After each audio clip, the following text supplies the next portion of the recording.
You want to know who someone really is. Don't look at how they treat the people they're trying to impress. Don't watch how they act in a room full of millionaires. That's easy. That's a performance.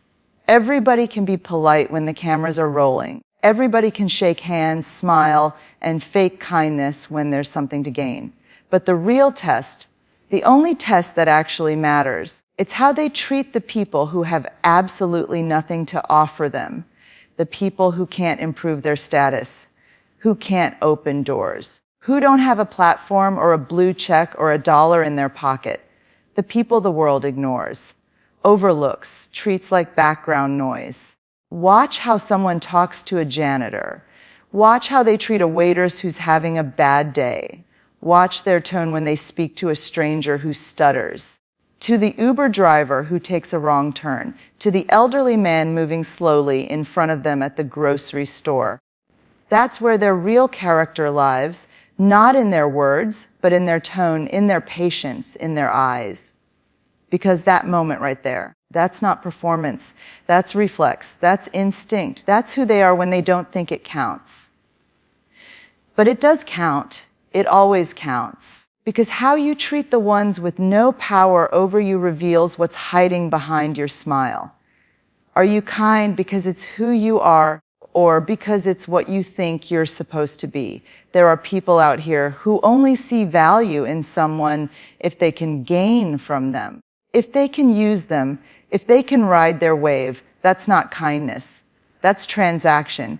That's manipulation with a smile. Some of you grew up invisible. You know exactly what I'm talking about. You remember being ignored, interrupted, overlooked like you didn't matter. And you swore you'd never make anyone else feel that way. But then life gave you status, a little power, a platform. And now you get to decide, will you become what you hated?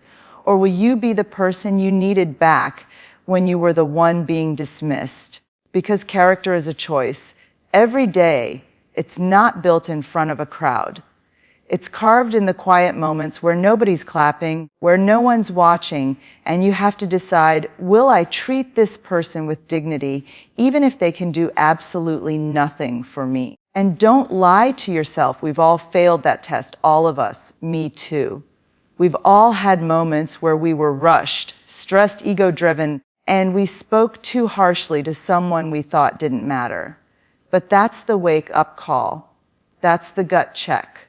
That's the moment where you go, wait, who did I just become? And that moment, that awareness, is where change begins. You think greatness is about being loud, being powerful, being known. No. Greatness is how gently you treat people when the world says you don't have to.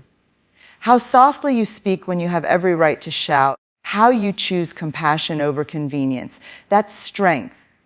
Because the truth is, the world doesn't need more charm. It needs more character. And character is invisible until it's tested. And it's always tested in the small moments. The door you hold open without being thanked. The person you defend even when it's unpopular. The compliment you give to someone who never gets noticed.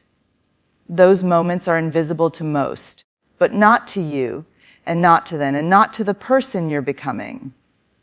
This world is watching people chase power, money, fame, like that's the definition of a good life. But what if the real test of your life isn't how far you go, but who you become on the way there? What if success without integrity is just a louder version of failure? You want to be different? Be the person who remembers the names of the people others forget. Be the one who says thank you, like it still matters. Be the one who doesn't need an audience to be decent. Be the one who says, I refuse to base someone's worth on what they can give me. Because at the end of the day, the way you treat the most invisible people is the loudest thing about you. And maybe the reason most people ignore this truth is because deep down they know it's the one thing they can't fake. So don't fake it. Live it. Every single day, let your greatness be measured in how you show up for the ones no one else sees. And that right there is what reveals your true character. You think your reputation is who you are, It's not. Your reputation is who people think you are. Your real identity, your real character, is found in the choices you make when the lights go off. When there's no applause, no validation, no one to like, share, or comment, that's where the truth shows up. We live in a world addicted to performance. Everybody's got a stage, everybody's got an audience. And we've gotten so good at pretending, at curating an image, at being what we think people want to see. But here's the thing: who you are when you think no one's watching. That's who you really are. When the camera's off, when the story's over, when the room is empty, what do you do then? Do you keep your word when you know you could break it without anyone ever finding out? Do you show up with effort even when there's no reward at the end? Do you do the right thing even when it's slow, even when it's quiet, even when it costs you something? Because that's the battlefield of character, not out there in the noise, but inside in the silence. That's where your real integrity is tested. Not in the moments where doing right makes you look good, but in the ones where doing right makes no one notice you at all. It's easy to pretend. It's easy to perform when there's a spotlight on you. But in private, that's the truth zone. That's where your soul gets undressed. Are you the same person when you're alone that you are when people are watching? Because if not, who are you really? Some people are only good when it benefits them.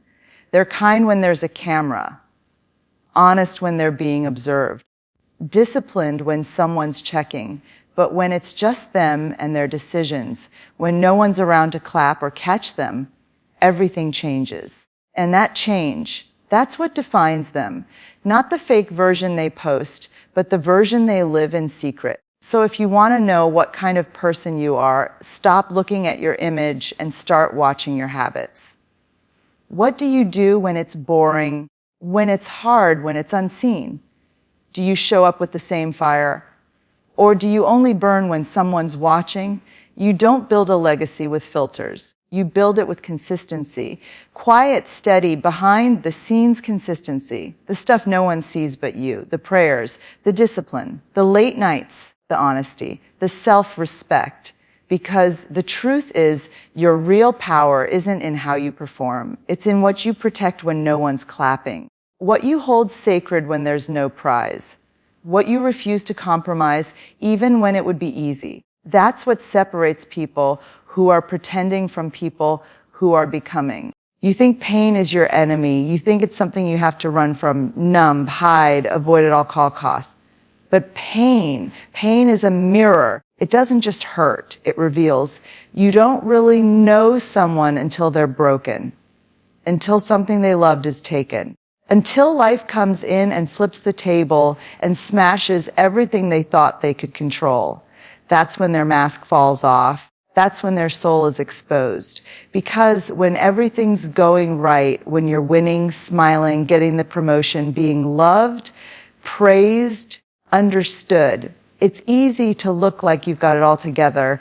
Anybody can be calm when the water's still. Anybody can be kind when they feel seen. But what about when it hurts? What about when someone betrays you? When you're misunderstood, left out, replaced, abandoned, lied to?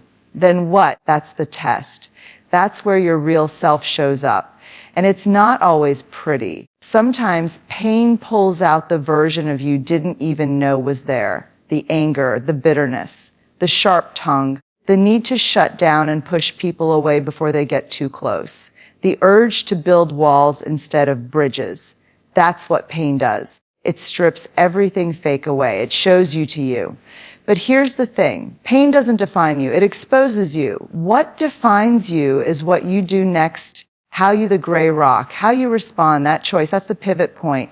That's the moment everything in your life can change. Do you get betrayed? Do you become just like the one who hurt you? Or do you learn how to trust again without losing your standards? You fail. Do you wear that shame like a second skin for the rest of your life? Or do you stand back up, wiser, humbler, but still willing to try again? Some people let pain break them. They let it poison them. They get hurt once, and they spend the next 10 years making sure no one can ever hurt them again. They stop loving. They stop risking. They stop living. And they call that strength, but it's not strength. It's survival. And surviving isn't the same thing as healing.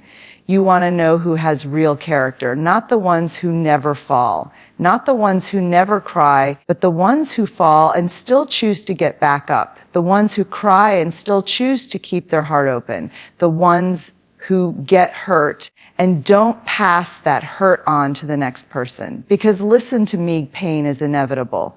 But what you do with it, that's on you. You can carry it like a weapon and cut everyone who gets too close. Or you can carry it like a torch and use it to light the way for others in the dark. The goal of the gray rock, and don't get me wrong, this isn't about pretending you're okay. This isn't about slapping on a fake smile and saying, I'm fine, when your world's falling apart. This is about facing it, really facing it, feeling the grief, sitting with the anger, not rushing your healing just to make others comfortable, but also not letting it turn you cold, not letting it turn you into someone you're not, because that's the trap. Pain tries to rewrite your identity. It whispers lies like, you're not good enough. You're too broken. You'll never trust again. And the longer you listen, the more those lies feel like truth. But they're not truth. They're trauma. And trauma's voice is loud, but it's not final. It doesn't get the last word. You do. The goal of the gray rock, the strongest people I know aren't the ones who've never been hurt. They're the ones who've been to hell and back and still refuse to become bitter. The ones who could have chosen revenge but chose healing. The ones who could have built walls but instead built boundaries with open doors, not locked cages. There's something sacred about the person who's been shattered but still believes in goodness. Something rare about the one who's been lied to and still speaks truth. Something powerful about the person who's walked through betrayal and still shows up with integrity. That's not weakness. That's not naivety. That's courage. And if that's you, if you're in pain right now, this is your moment not to run, not to collapse, not to numb, but to decide, to choose the version of you that rises, that learns, that refuses to let pain have the final say. You don't have to be perfect. You just have to be honest. The goal, the gray, honest enough to say, yes, I'm hurt, but I'm not done. Yes, I'm bleeding, but I still believe there's purpose in this, because pain doesn't mean you're broken. Sometimes it means you're being rebuilt, stronger, softer, wiser, realer. And one day someone's going to look at your story, not the highlight reel, but the messy, painful chapters. And they're going to find hope in the fact that you made it through, that you didn't let the darkness swallow you, that you didn't let the pain become your personality. So if you're walking through the fire right now, don't just survive it. Let it refine you. Let it wake you up. Let it strip away the fake and introduce you to the real you, the strongest version of you. That version isn't built in comfort. It's built in chaos, in heartbreak, in silence, in those nights where you lie awake and wonder if any of this is worth it. But then you wake up the next day and you keep going. You show up. You grow. You refuse to let the pain be wasted.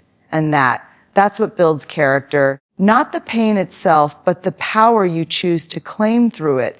You want to know what really exposes someone's soul. Give them power, not money, not fame. Power, the ability to control, to make decisions, to be in charge. Because power is like fire. It doesn't care who you are. It just reveals what's already inside. You hand someone power and suddenly their true nature isn't just visible.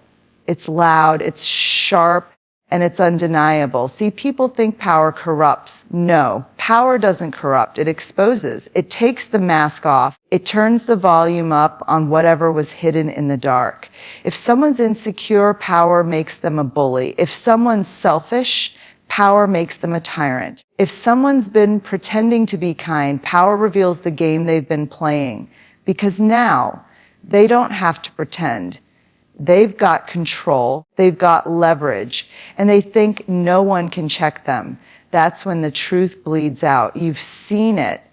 You've felt it. That boss who used to be your friend until they got promoted. That person who was humble until the followers showed up. That leader who talks about integrity in public but disrespects people behind closed doors. That's not new behavior, that's true behavior. You're just seeing it now because the mask is off, but it works the other way too. Because when someone has real character, when they're rooted in humility, when they know who they are, power doesn't make them louder. The goal of the gray rock, it makes them gentler. It doesn't inflate their ego. It deepens their responsibility. It doesn't push people down. It lifts people up. The gray rock, the real test isn't how someone acts when they're weak. It's how they act when they don't need to be nice anymore. When they can say no. When they can make you wait, when they have the choice to be patient or cruel, generous or controlling. That's the moment that draws the line between fake leadership and real integrity. Some people only want power to prove they matter, to get revenge, to feed the hole in their soul that never got healed. And they'll call it success, they'll call it confidence, but it's just control dressed up as ambition. And deep down, they know it. That's why they cling to it so tightly, because without power, they're nothing. But real power, it doesn't come from control. It comes from discipline, from choosing kindness when you could dominate, from choosing grace when you could punish, from using your voice to defend, not destroy. That kind of power is rare. That kind of power makes people feel safe. And that kind of power is built, not taken. So if life ever puts power in your hands, ask yourself one question: am I becoming more of who I am or exposing who I've been hiding? Because in the end, it's not what you do with power that defines you. It's who you become when you finally have it.